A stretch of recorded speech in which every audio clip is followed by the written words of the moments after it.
Bonjour à tous, Ludovic Leclerc, votre analyste pour BadgerInvestor.be. Voici la mise à jour en vidéo de mon avis concernant l'or et l'argent.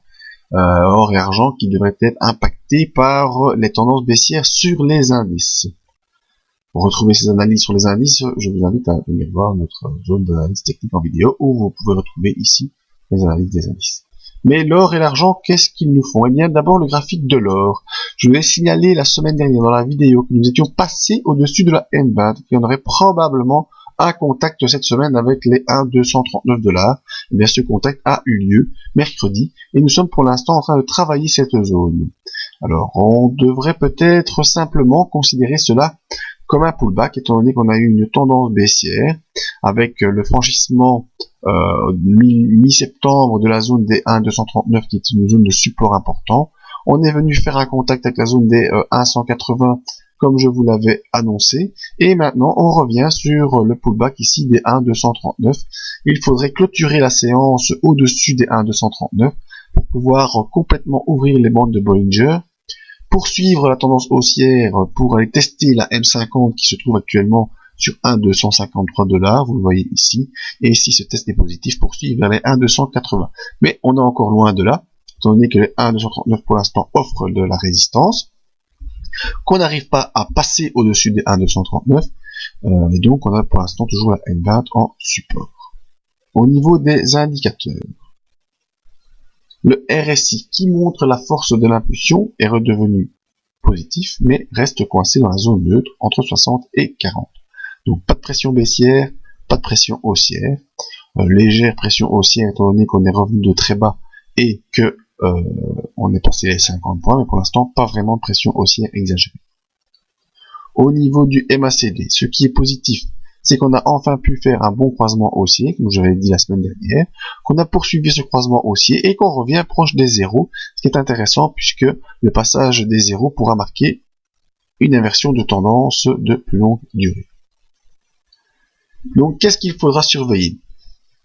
Il est 20h, nous sommes vendredi. Si la séance se clôture au-dessus des 1239, c'est un bon signal pour la poursuite de la tendance haussière en direction du prochain palier, mais les 1253.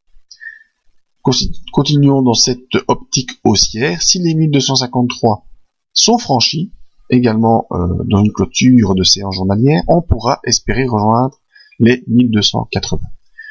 Ne voyons pas plus loin pour l'instant, rien n'est fait, on est encore loin, mais enfin ce serait un scénario haussier positif pour la semaine prochaine.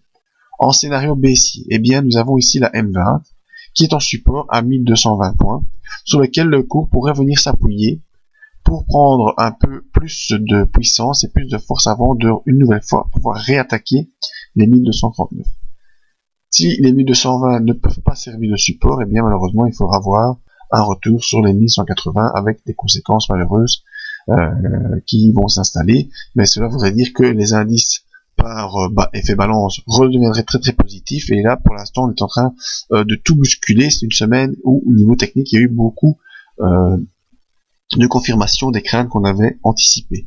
Vous voyez que pour l'instant la bougie devient à son tour noire, à son tour blanche, donc on est vraiment dans la séance ici où on essaie de jouer la hausse. Les bandes de Bollinger sont en train de s'ouvrir, aussi bien haussier, c'est plus flagrant que baissier, donc mon avis est plutôt de plaider pour une poursuite de la hausse avec un contact sur les 1253 et ensuite courant de la semaine, et même début du mois de novembre, un contact avec les 1280$. Ce serait pas un scénario à négliger. Le scénario que je privilégie est vraiment le scénario d'un retour haussier sur les 1280. Rapidement au niveau de l'argent, vous voyez qu'au niveau de l'argent, malheureusement le RSI reste coincé sous 40, donc toujours en pression baissière, que le MACD lui est heureusement en croisement haussier mais est encore très très loin de ses zéros, et que le cours lui latéralise, ne parvient pas à repasser au-dessus de la M20. Mais l'argent pourrait rapidement accélérer pour rattraper la tendance qui s'installe sur l'or et sur l'euro-dollar. S'il y a un peu de pression qui se met sur l'argent, c'est fort volatile et ça pourrait rapidement changer et accélérer. Donc pour l'instant, moi, au niveau de l'or, eh bien, je vais attendre le début du week-end, même si je serai très occupé, j'aurai peut-être pas le temps de prendre des positions pour lundi, mais je pense que la tendance haussière peut être privilégiée avec une barrière ici sur les 1253 et ensuite un retour sur les 1280 dans un court terme, une semaine, 15 jours, me semble du domaine du possible. Voilà, je vous invite à tous pour revenir voir les autres analyses en vidéo, les indices qui ont décroché cette semaine, voir ce qu'il en est, comme je vous avais averti la semaine dernière, les effets de tout ça sur le forex et sur l'or et l'argent.